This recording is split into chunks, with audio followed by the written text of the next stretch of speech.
Good afternoon, everybody. Thank you so much for joining today. I'm Paul Starkey with Flexential, and we're very excited for you to be a part of this session called Resilience in the Real World. One of our goals today is just go through several use cases, and we're very lucky. We have Ruby Ann O'Brien, who's here from ClearPath, who's going to be able to talk about her story very directly, so you get to hear from an actual customer of ours. Also, we have two very smart guys in the room. You know, we bring our smart guys wherever we go. We have Senior Infrastructure Engineer, I'm Brian Fisher, and we have our Director of Partner Enablement, Andrew Cole. So with that being said, thank you so much for being a part of Resilience in the Real World, and enjoy. Am I on? Can you guys hear me okay? All right. Well, welcome. As Paul mentioned, my name is Andrew Cole, and I'm the Director of Partner Enablement for Flexential. So show of hands, how many of you have heard of Flexential by now? Guys in the back of the room. It's going to be a fun crowd, right? How many of you have ever heard of Peak 10? How many of you ever heard of iWest? How many of you ever heard of iNetU?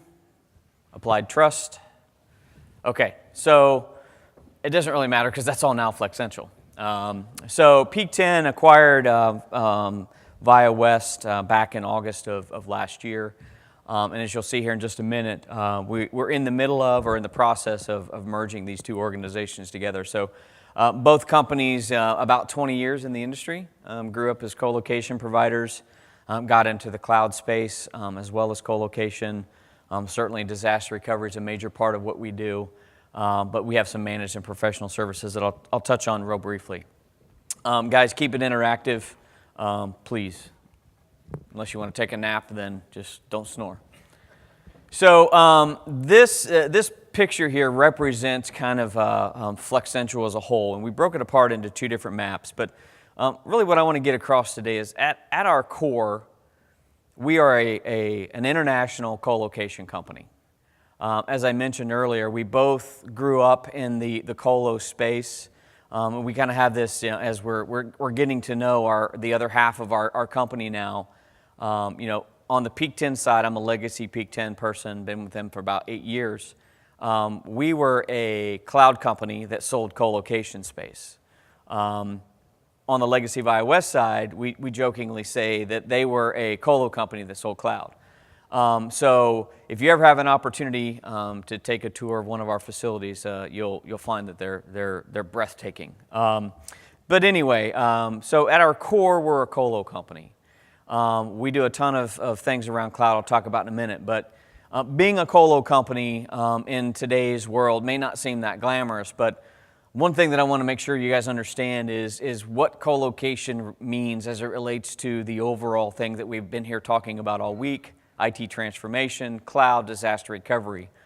If not being a co-location provider isn't tough enough in today's world, maintaining, dozens and dozens of data centers, both in the States and internationally, as well as all of the connectivity pieces, all of those components that you would expect a co-location provider to give you, it's really tough. Being up 100% of the time takes a special focus and attention, and a lot of times that gets that kind of goes underappreciated, in my opinion. And you guys can hopefully see the slides. I can spend a lot of time standing up here talking about how many facilities we have, where our facilities are, the enumeration of our square footage, how dense of infrastructure we can talk all day long about those things. But being a colo provider doesn't necessarily differentiate me from any other colo provider for that matter. That's a question we get asked all the time is, well, how do you differentiate from your top competitor? So let me fast forward a little bit to the cloud component. We've both been doing, I say both legacy companies have been doing as a service, infrastructure as a service for 10 years now. We've cut our teeth in the VMware world, and we've been delivering cloud in a few different ways. So, we do public cloud or we call it multi-tenant cloud. It's a VMware-based cloud. We can do single-tenant cloud where it's dedicated infrastructure. And we also offer recovery cloud. So if you see all of the Z's up there, those are all of the locations that we can enable your customers and your companies to replicate into from a Zerto perspective. So 11 of those, both nationally and up into Canada as well, and over into Amsterdam. So that's another layer of complexity, right? We got the colo piece and maintaining 41 data centers with 100% uptime. Then you layer on the cloud infrastructure. Certainly compliance comes into that from a HIPAA, PCI. How many of you in here, you or your companies fall into some type of compliance requirement? HIPAA, PCI, okay. That's our focus, right? So what we're doing is we're starting to kind of layer on some of the things that separate us. So if it's not for our 13 public cloud nodes, if it's not for our 11 locations where we can replicate from a DR perspective, maybe it's our network connectivity. As you can see on the map I guess you're right, 100 gig backbone, right? And it's diverse, it's route diverse, it's carrier diverse. It allows us to have customers that want to be in Cincinnati, Ohio. Anyone from Cincinnati in the audience besides me? Okay, second greatest city in the world. Anyone from Cincinnati that wants to co-locate their physical or virtualized infrastructure, maybe they need to replicate to Denver or to California or to Portland. Having that backbone and that capability to route that traffic across becomes critically important. But not only that, it becomes critically important with all of the peering points, right? How many of you use Amazon or Azure? How many of you use Salesforce or any of these other major as-a-service platforms, right? The connectivity component becomes critical when your applications aren't sitting in your office, but you need that lower latency, fewer hops to be able to participate with some of those platform as a services. So we've covered the big three, right? The cloud, the co-location, and the connectivity. But really, those in and of themselves don't necessarily differentiate us. But Flexential now, with the combining of these two organizations, is now one of the largest data center solutions providers in the U.S. And we provide more consumable services than any other provider at our scale. So let me break that down for you. The full suite of our capabilities in both our professional services and our managed services, things like patching and backups and all of those things that you probably expect a data center provider and a cloud provider to be able to handle. It's also those design components. We have a team of professional services engineers that can support customers that need DBA services or DevOps. We have customers that come to us that have security requirements. They don't even really know what their security requirements are. So we can come in with security and vulnerability assessments. We are certified QSAs for our PCI customers out there. So if you're a cloud or co-location customer, I recommend you don't use us for your QSA. We don't want to audit ourselves. But those are all services that effectively drag with it those other opportunities. If you were in the keynote session, you heard him talk about hybrid. And if you had to give us, if you had to give one word that describes what we do, that's the word that we would pick. We are a hybrid solutions providers. So whether that's pen testing, whether that's migrations from virtual or physical, we'll lift and shift infrastructure. The majority of our customers come to us because they are on this transformation and they are at different points in that transformation and they need some help. How many of you have attended VMworld or Cisco Live or some of these other trade shows? And if you pay attention, if you watch, there are people walking around, and it's almost like they're shell-shocked. They're dazed and confused because there are so many options out there. There are so many acronyms out there that we throw around that in mass are meaningless. And so what we do is we sit down with those customers and we take a collective pause and we say, let's pump the brakes and let's figure out what's driving this. What are the business outcomes that you're trying to solve for? What are the challenges that you're facing? Have you defined budgets? Before we get into the conversation of whether it's colo, whether it's cloud with us, whether it's cloud with Amazon or Azure, We want to sit down and we want to have that business level conversation to make sure that as that trusted advisor, we're helping them pick the best solution for their applications. Because really that's what it's all about today. It's all about protecting the applications. Differentiation. I'm not a big writer, but I did write a blog on differentiation because I hate the question, how do you differentiate? Because how we differentiate only matters to the person that's asking the question. So if you come to me and you want to know how I differentiate, I'm going to tell you from a holistic perspective, being able to package all of the professional and managed services, the security components that we can do, the audits that we can do, in addition to the co-location, to the cloud, to the connectivity pieces, that's how we differentiate. I don't differentiate as a colo provider, all right, or as a cloud provider. Okay? Any questions so far? All right, so enough of that, but that's Flexential. What I want to do is I'm going to introduce you to Ruby Ann. She's going to talk a little bit about Flexential and what the relationship there is, but she's also going to talk about her experiences with Zerto and some of the challenges that they faced. I'm a big believer in hearing firsthand how technology providers, solutions providers, come together to really make a difference. So I'm going to turn it over to Ruby Ann.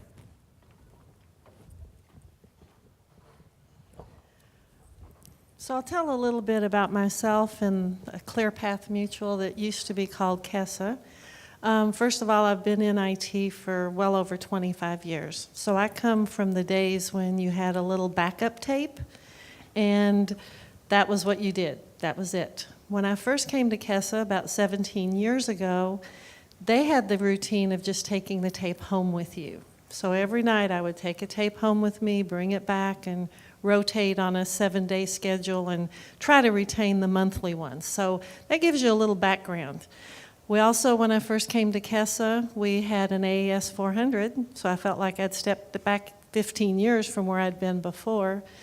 And as we progressed and talked about things, I was so concerned about backups and just security and things that we did partner with a network engineering type company called NetGain Technologies in Louisville, because I'm not a network engineer and I don't want to be. I like keeping things going, working with the users, that type of thing. So as we worked with NetGain Technologies and we were getting ready to have our first web server, I was very concerned, excuse me, because we would have power outages periodically in our office. And if you're wanting to get into the web way back then, you wanted to make sure you were up and going. And being an insurance company, workers' comp insurance, we wanted to let our agents be able to submit our applications online. And we also wanted the employers to be able to submit the first reports of injury of their injured employees so we could get the claims going quickly and fast. With power outages happening off and on in our office, we knew we wanted to go to a data center. So back then, it was called Zodiacs. You forgot about Zodiacs earlier. That was way back in the day. And Zodiacs then became Peak 10.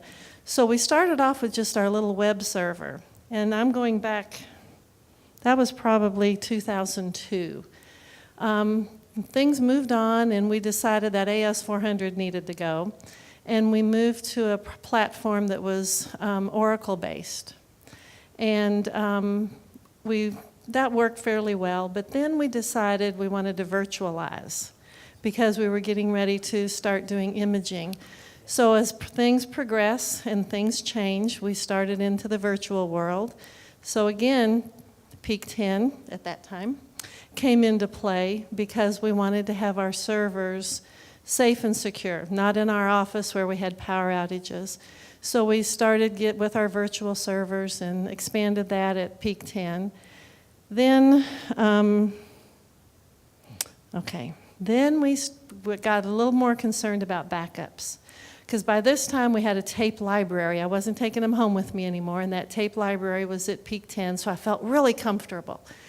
But it just, was still scary. So we learned about a different product that will go unnamed because it didn't work. But it was used a lot of snapshots. And if anybody out there's ever had Oracle and tried to do snapshots, you're going to have problems. Our users would just all of a sudden get disconnected, and it took us quite some time to figure out why. And it had to do with the snapshots. Oracle does not like snapshots. So then we're like, okay, what are we going to do now? And luckily, NetGain, it wasn't Peak 10, I apologize, but NetGain introduced us to Zerto. And we were very leery, to say the least, because while we were using this other product, not only did we have issues with our users being disconnected, we actually had our database server crash. And if you've ever had that happen for an insurance company, it took us about 3 days to recover, because we had to figure out each, I don't know how to explain it, but anything that had been done, whether it was an application or a claim that was being entered, we had to recreate those in the correct order so that the claim checks that had already been mailed out would match up with what was in our database. So it took us 3 to 4 days to recover from a database crash that was caused by that other product that did snapshots. We also had lots of troubles with our Exchange server. I don't know if it actually crashed or came on the verge of, but we had lots of issues with that. So when they started talking about Zerto, we were, okay, show us, prove it to us. So they did. They installed the test environment, and the way the young man showed us, he was a young man from NetGain, Robert Patterson, I think some of the Zerto people might remember him. He actually created a text file. Wait, I have to explain. The VPG that was set up included our terminal server as well as our main client management system. So he had me make sure to look at a few things that had been created current, like a current claim or a current application. And then he created a text file on the desktop of our terminal server. Brought all of that up in our DR site in Atlanta. I forgot to mention that. We set up a DR site in Atlanta with Peak 10. When he brought that server up like 5 minutes later, there was that text file he had created, and I was able to log in to our client management system and actually see our data. I'd never had that ever before. I had always had to rely on a technical person or a database administrator to assure me that the data was there even when we were testing. So to actually see the data, see that text file he had created, I was sold, and so was our CEO. So that's when, in 2013, is when we actually went live with Zerto in our office. And I'm very glad we did, because the very next year, we were hit with our first crypto locker. It was called BitLocker. It was before WannaCry or any of that. And you really, back in 2014, you were hearing about ransomware, but not like you do nowadays. So what happened, over 1 million of our files were corrupted and encrypted. I remember it happened late in the afternoon when we realized something was going on, and luckily we were able to see in the properties of one of the encrypted files who the offending user was. When we went to her desk to ask what was happening with her computer, she had a big black screen with all this red and yellow flashing words on it. She just decided to minimize it and keep right on working for several hours. So that's why millions of files were encrypted. We get on the phone with NetGain. I called frantic, and the engineer called back on my cell phone. So I had my cell phone on speaker. Russell, who works with me, was there. Our CEO and our CFO are standing right behind me. I have my phone in my hand, and he's on the speaker, and he's telling us, don't worry, you've got Zerto. You don't even think about paying that ransom.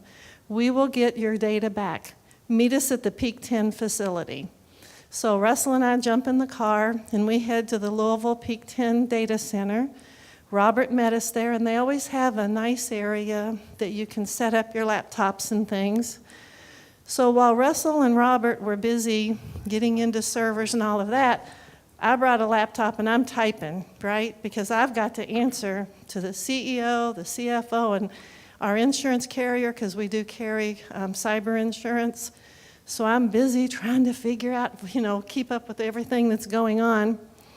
And part of what happens with our company, being an insurance carrier and workers' comp specifically, an injured employee, that claim check that we create and mail to them is their income. When they're injured so badly they can't work, that daily or weekly check or biweekly check that we send is their income. We create a text file in the afternoon that we then print the next morning. So we knew to look for that file, and there were a couple of other files, but that one was the main one.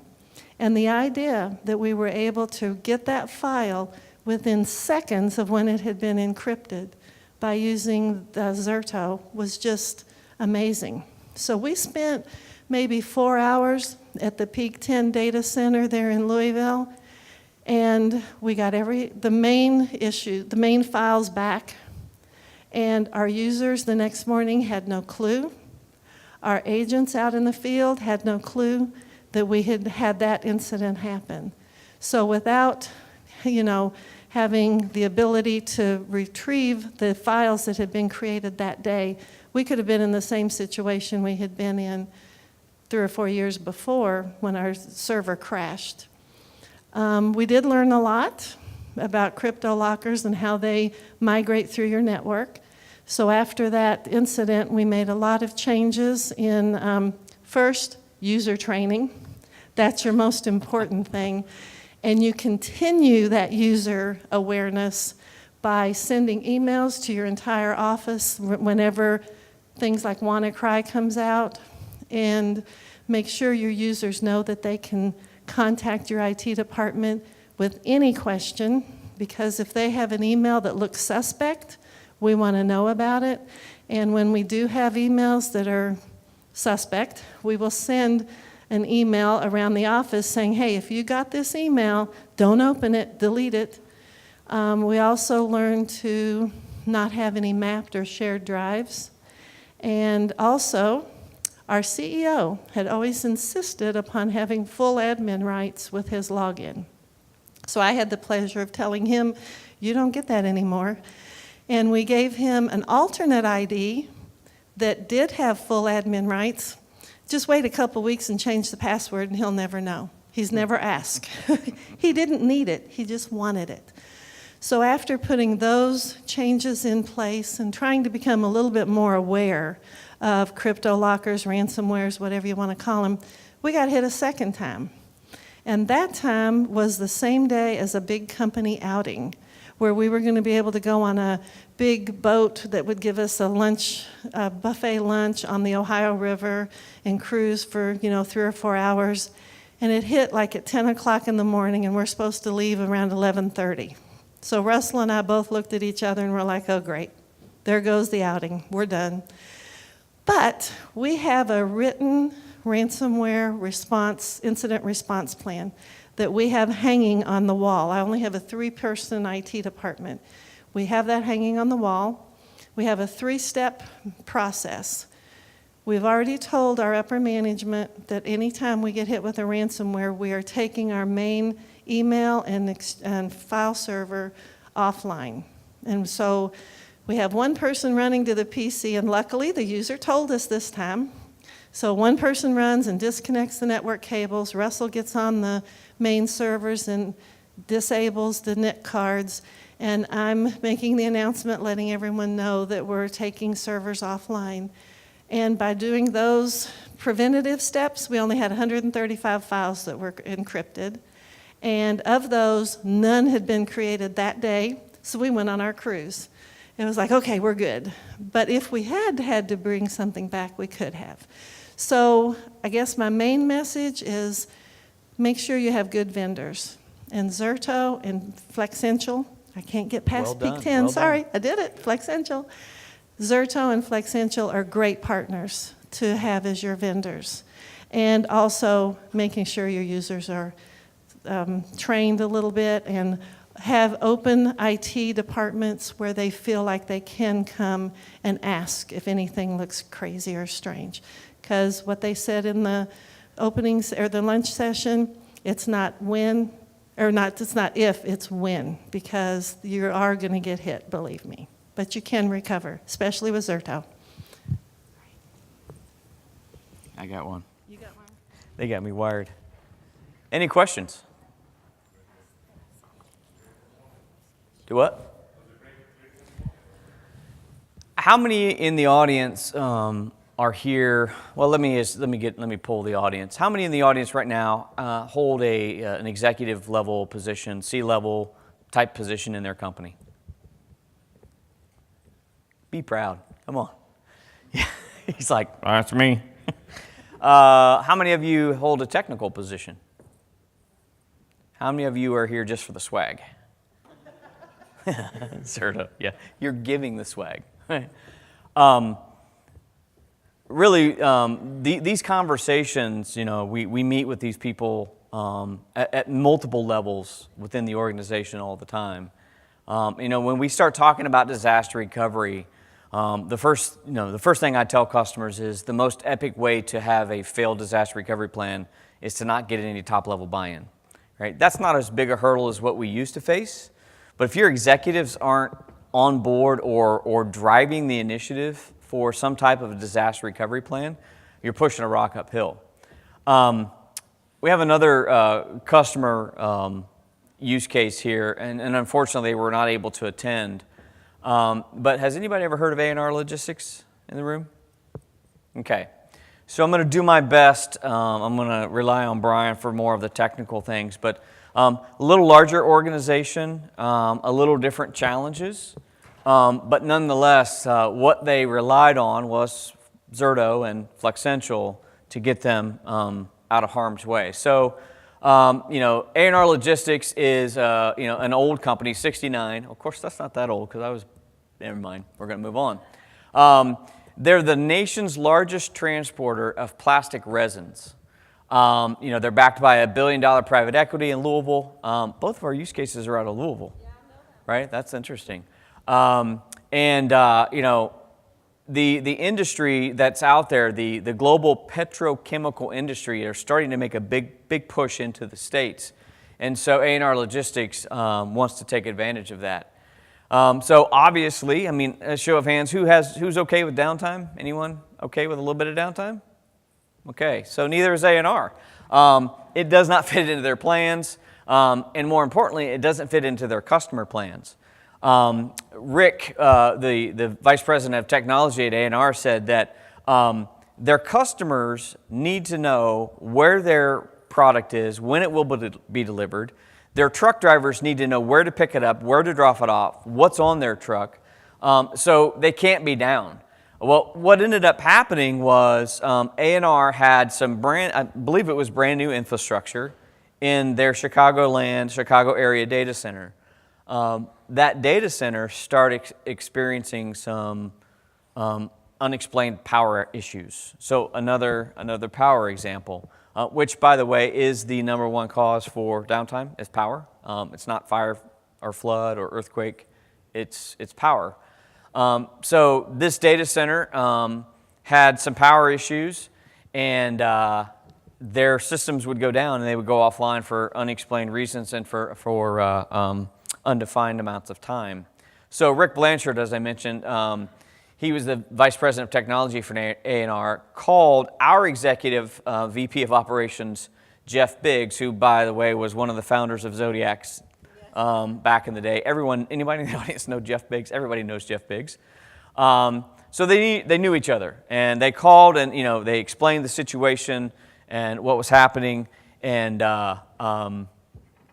within a matter of hours began the plan. So just to kind of, again, it would have been a lot better if Rick was here, but just to kind of give you the landscape of what ended up happening was we put the solution in front of them because it's, as you know or should know, Zerto's constant replication of data allows you to have that low recovery point objective that most companies are looking for.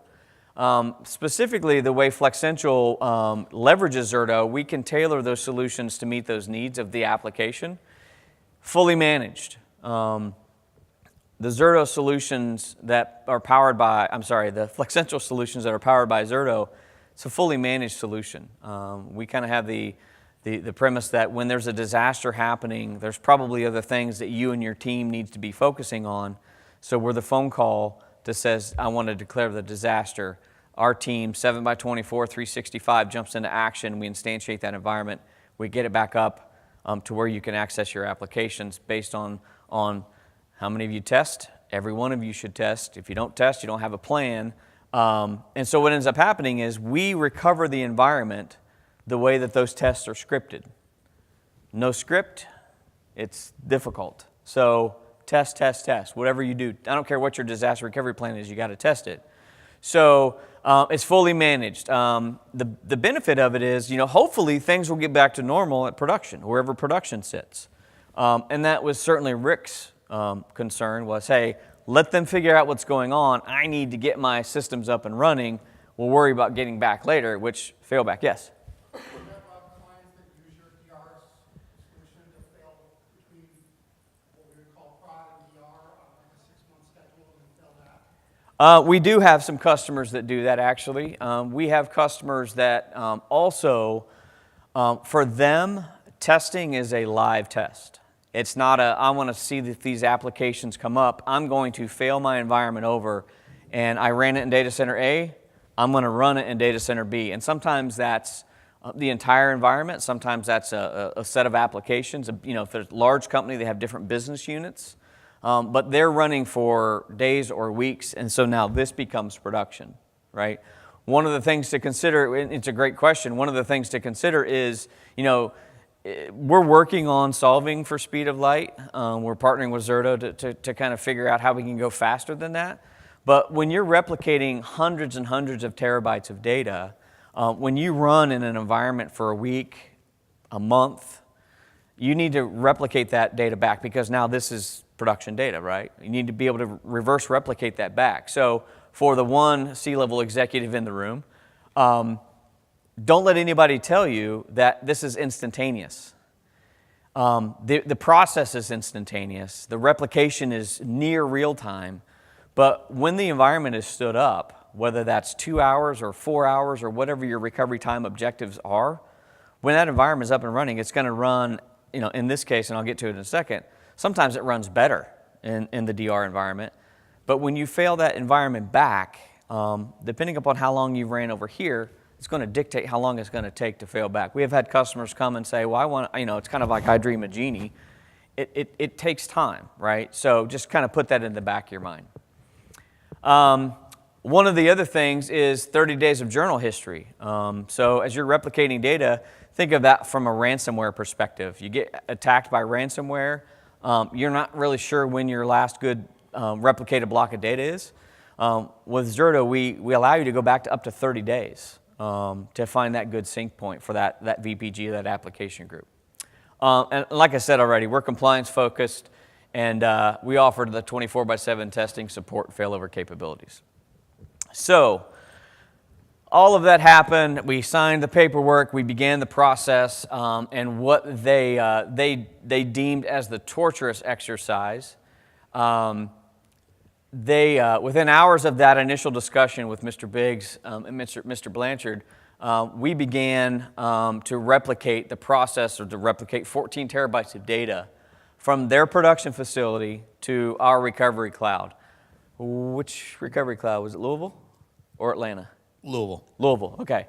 So Chicago to Louisville, we're replicating data. So I wanted to kind of give you guys a kind of a map of what this looked like. So this started on March 12th, and we replicated 31 VMs across 9 virtual protection groups. Everybody understand a virtual protection group?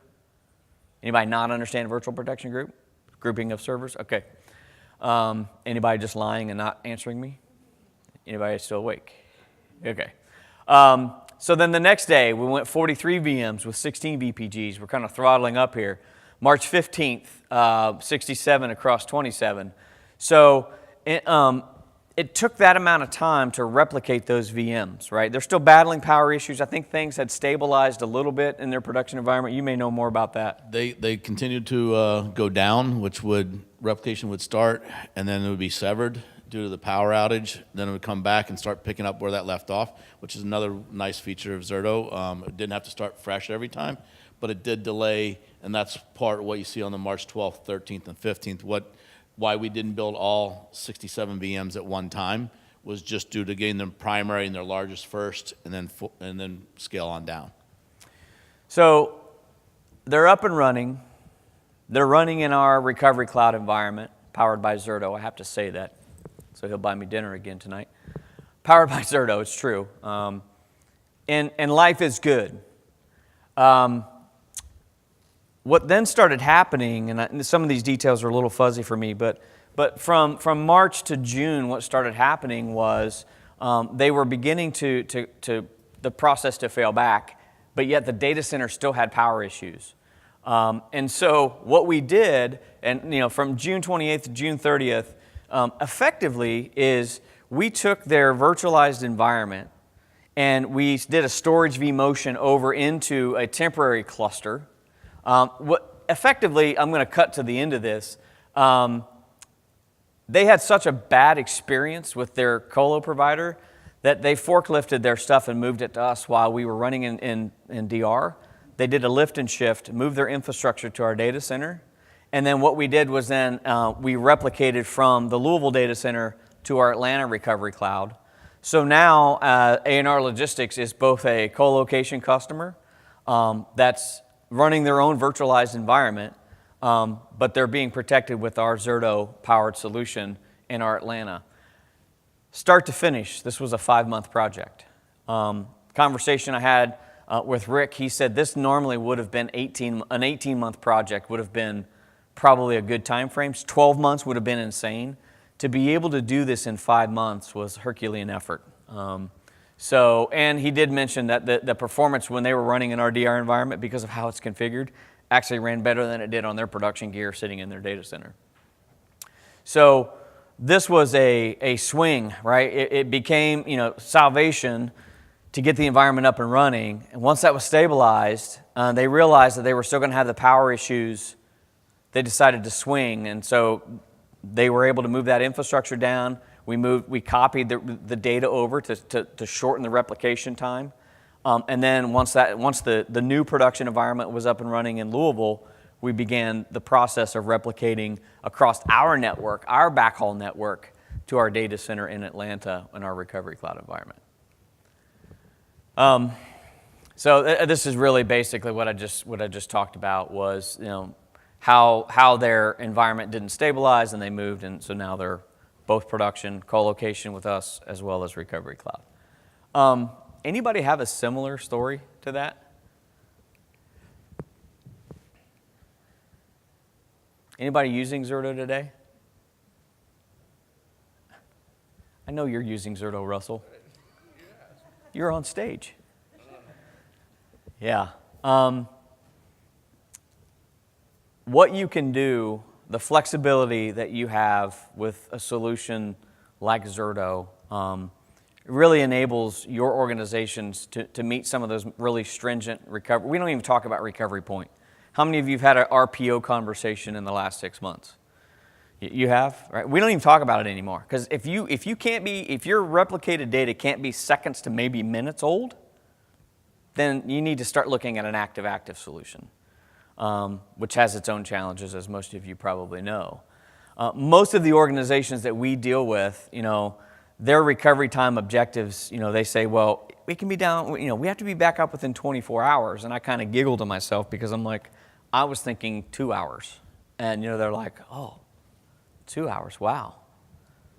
Well, what's that cost, right? And cost certainly comes into that. We talked a little bit about our recovery cloud environment. What we can do is we can tailor the recovery cloud environment to meet the demands, the performance demands of that individual workload. So if you have high transactional type of databases that need faster performance when they're up and running, meaning your applications can't have performance degradation, we'll put that into I hate to say this, we'll call it recovery Cloud Premium. It's a dedicated set of infrastructure with all flash storage on the back end that enables those applications to perform at the level they need to, so that your customers don't see a difference. Okay?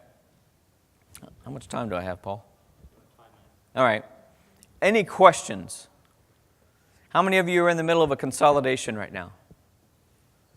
How many of you are in the middle of a consolidation that spans 2 continents right now? Great. This story's for you. Come and see me afterwards. I'll tell you what we've done here.